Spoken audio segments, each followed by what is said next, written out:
வணக்கம், நான் உங்கள் டாக்டர் செந்தில் பேசுகிறேன். இப்போ ஆஃப் லேட்டாக பார்த்தீங்கன்னா லாஸ்ட் ஒரு 10-15 டேஸில் கோவிட் வந்து திருப்பி வந்துடுச்சு. கோவிட் வந்து நிறைய பேர் அஃபெக்ட் பண்ணுது அப்படின்றது நியூஸ் பேப்பரில் எல்லாத்தையும் பார்க்கணும். ஸோ கோவிட் இப்போ என்ன ஸ்டேட்டஸில் இருக்குது, அதை பற்றி ஒரு தெளிவான புரிதல் கொடுக்கணுன்றதுக்காக தான் அந்த வீடியோ. கோவிட் வந்து பார்த்தீங்கன்னா 2020 மார்ச்சில் ஸ்டார்ட் ஆகி இப்போ கடந்த 5 வருஷமாக நம்ம கூட இருக்குது. இதில் நிறைய வேரியன்ட்ஸ் வந்துச்சு. First variant, second variant, third variant, delta, omicron அப்படின்னு சொல்லிட்டு நிறைய நேம்ஸ் வந்தது. நம்ம வேக்சினேஷனும் பண்ணோம்.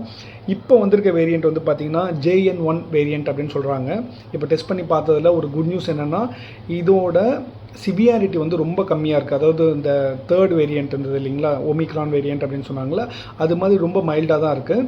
ஸோ இப்போ கோவிடில் அஃபெக்ட் ஆனீங்க அப்படின்னா நீங்கள் வேக்சினேஷன்லாம் எடுத்துருக்கனால ஆன்டிபாடிஸ் இருக்கும் உடம்புல. பட் ஆன்டிபாடிஸ் கொஞ்சம் கொஞ்சமாக கம்மியாகிட்டே வர ஸ்டேஜ்ன்றதுனால உங்களுக்கு ஜென்ரலாக cold, cough, throat pain, fever, body pain அப்படின்னு ஒரு 3 to 4 டேஸ் இருக்குது. ஒரு 5th டே வந்து கம்மியாகிடுது. இதில் ரொம்ப இன்ட்ரெஸ்டிங் ஃபேக்ட் என்னென்னு பார்த்தீங்கன்னா, இதோட சிவியாரிட்டி கம்மியாக இருந்தாலும் அதோட பரவும் தன்மை, டிரான்ஸ்மிசிபிலிட்டி வந்து ரொம்ப அதிகமாக இருக்குது ஆக்சுவலாக. ஸோ வீட்டில் ஒருத்தருக்கு கோவிட் வந்தது அப்படின்னா அது ஃபாஸ்ட்டாக அந்த வீட்லேயோ இல்லை அந்த தெருவிலையோ இல்லை அவங்க கூட க்ளோஸாக இருக்கவங்க எல்லாருக்கும் ஃபாஸ்ட்டாக பரகுது. இதுதான் வந்து நம்ம தடுக்கணும் ஆக்சுவலாக. இது ஃபாஸ்ட்டாக பரவுறதுனால என்ன பிரச்சனை வருதுன்னு பார்த்தீங்கன்னா, இந்த 75 to 80 இயர்ஸ்க்கு மேலே இருக்கவங்க, இம்யூனோ காம்ப்ரமைஸ்டாக இருக்கவங்க, இல்லை ஆல்ரெடி ஒரு பைபாஸ் சர்ஜரி பண்ணவங்க, kidney problem, liver problem, cancer problem, இது மாதிரி இருக்கிற சீனியர் சிட்டிசன்ஸ்க்கு வந்து இந்த கோவிட் போகும்போது கோவிட் சிவியாரிட்டி கம்மியாக இருந்தாலும் அதர் கோமாபிலிட்டிஸ் இருக்கிறதுனால அவங்களுக்கு அந்த ஆர்கன் அஃபெக்ட் ஆகிறதுனால சிவியாரிட்டி அதிகமாகி ஐசியூவில் வந்து அட்மிஷன் ஆக வேண்டியதாக இருக்குது.